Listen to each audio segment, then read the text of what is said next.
Hi friends, welcome to SS vlogs.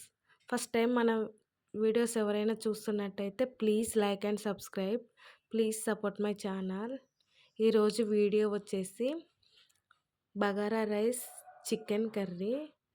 చాలా ఈజీగా టేస్టీగా కుక్కర్లో బగారా రైస్, చికెన్ కర్రీ చేసుకోవచ్చండి. చూసారు కదా, నేనైతే ఈ రైస్ అయితే కుక్కర్లోనే చేశాను. చాలా సింపుల్గా టేస్టీగా చేశాను. నేను ఎలా చేశానో చూసేయండి. ఫస్ట్ అయితే చికెన్ కడిగి పెట్టుకోవాలి. ఆ తర్వాత టమాటా, ఆనియన్, పచ్చిమిర్చి, కొత్తిమీర, పుదీనా కడిగి కట్ చేసి పెట్టుకున్నాను. ఈ మసాలా దినుసులు అయితే చికెన్లోకి, రైస్లోకి అండి.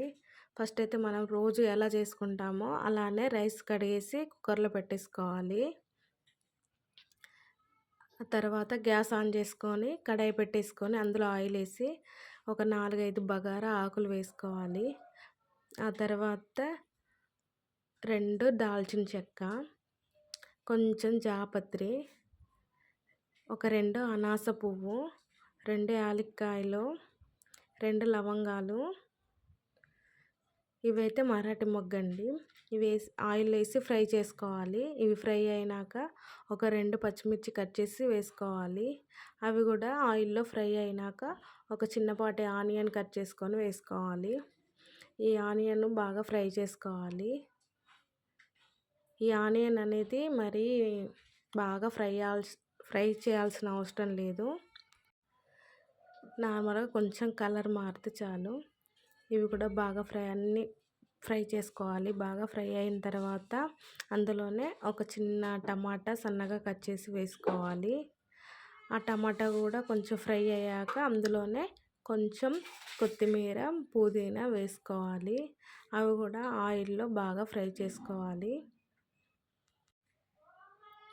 అవి కూడా ఆయిల్లో ఫ్రై చేసుకున్నాక దాంట్లోనే తగినంత సాల్ట్ వేసుకోవాలి. సాల్ట్ వేసుకున్నాక అందులోనే కొంచెం అల్లం వెల్లుల్లి పేస్ట్ వేసుకోవాలి. ఈ అల్లం వెల్లుల్లి పేస్ట్ అనేది అసలు స్మెల్ రాకుండా బాగా ఆయిల్లో మగ్గనిచ్చుకోవాలి. అలా ఫ్రై చేసుకున్నాక కొంచెం 1/2 టీ స్పూన్ గరం మసాలా వేసుకోవాలి. ఈ గరం మసాలా అనేది 1/2 టీ స్పూన్ వేసుకుంటే సరిపోయిద్ది. అలా వేసుకున్నాక అందులోనే కొంచెం ధనియా పౌడర్ వేసుకుందాము. ఇవి కూడా ఆయిల్లో బాగా మిక్స్ చేసుకోవాలి. ఇలా మిక్స్ అయినాక గ్యాస్ ఆపేసి పక్కన పెట్టుకోవాలి. ఫస్ట్ అయితే మనం రైస్ పెట్టుకున్నాం కదా, అదైతే తీసి చూసుకొని ఒకసారి బాగా కలుపుకోవాలి. ఇలా కలుపుకున్నాక ముందుగా మనం రెడీ చేసుకున్న మిశ్రమాన్ని అయితే అందులో కలిపేసుకోవాలి. ఈ మిశ్రమం అనేది మనకి రైస్కి అంతా పట్టాలి కాబట్టి బాగా కలుపుకోవాలండి. బాగా కలుపుకుంటేనే ఆ మిశ్రమం అనేది రైస్కి బాగా పట్టుతుంది. ఇలా కలుపుకునేటప్పుడే మనకి సాల్ట్ సరిపోయిందా సరిపోలేదా చెక్ చేసుకోవాలి. ఒకవేళ సాల్ట్ తక్కువగా అనిపిస్తే కొంచెం యాడ్ చేసుకొని బాగా మిక్స్ చేసుకొని మూత పెట్టేసుకోండి.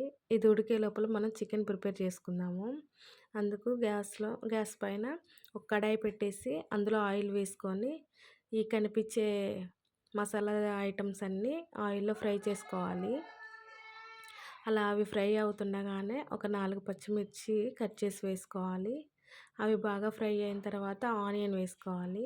చిన్న ఆనియన్ అయితే ఆనియన్ వేసుకొని ఫ్రై చేసుకోవాలి. ఆనియన్ కూడా ఫ్రై అయినాక ఒక చిన్న టమాటా సన్నగా కట్ చేసి వేసుకొని అది కూడా ఫ్రై చేసుకోవాలి. అలా ఫ్రై అవుతుండగానే కొంచెం కొత్తిమీర, పుదీనా వేసుకొని కలుపుకోవాలి.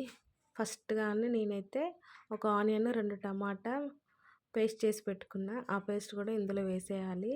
అది కూడా బాగా పచ్చివాసన పోయేంత వరకు బాగా ఫ్రై చేసుకోవాలి ఆయిల్లో. అలా ఫ్రై అవుతుండగానే కొంచెం పసుపు వేసుకుందాము. ఆ పసుపు వేసుకొని కలిపేసుకుందాము. అలా కలుపుకున్న దాంట్లో అల్లం వెల్లుల్లి పేస్ట్ వేసుకోవాలి. ఈ అల్లం వెల్లుల్లి పేస్ట్ వేసుకొని పచ్చివాసన పోయేంత వరకు మగ్గనిచ్చుకున్నాక కడిగి పెట్టుకున్న చికెన్ వేసుకుందాం. ఈ చికెన్ వేసుకొని ఆ మసాలా అంతా చికెన్కి పట్టేలాగా బాగా కలుపుకోవాలి.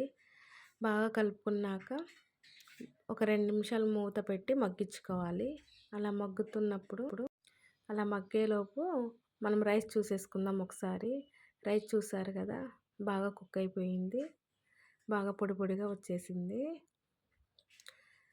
ఇప్పుడు మా చికెన్ కూడా మగ్గిపోయింది కదా, మూత తీసేసుకొని అందులో కొంచెం కారం, కొంచెం ధనియా పొడి, half teaspoon garam masala, salt వేసుకోవాలి. ఇవన్నీ కూడా చికెన్కి బాగా పట్టేంత వరకు కలుపుకోవాలి. ఇలా కలుపుకున్నాక ఒక 2 నిమిషాలు మూత పెట్టి మగ్గించుకోవాలి. మగ్గిపోయింది కదా చికెన్ కూడా, బాగా మసాలా అంతా చికెన్కి పట్టేసింది. ఇప్పుడు మనం మనకి గ్రేవీకి సరిపడా వాటర్ వేసుకోవాలి. వాటర్ వేసుకొని బాగా కుక్ చేసుకోవాలి. చూసారు కదా, బాగా కుక్ అయిపోయింది చికెను. మనకి బగారా రైస్లో కాబట్టి గ్రేవీ ఇలా ఉంటే సరిపోయిద్ది. ఇప్పుడు లాస్ట్ అండ్ ఫైనల్గా కొత్తిమీర, పుదీనా వేసుకొని బాగా కలుపుకొని దింపేసుకోవాలి. చూసారుగా friends, bagara rice, chicken curry సింపుల్గా టేస్టీగా చేసేసుకోవచ్చు. ప్లీజ్ ఇంతవరకు వీడియో చూసినందుకు థ్యాంక్స్ అండి. Please like and subscribe my channel.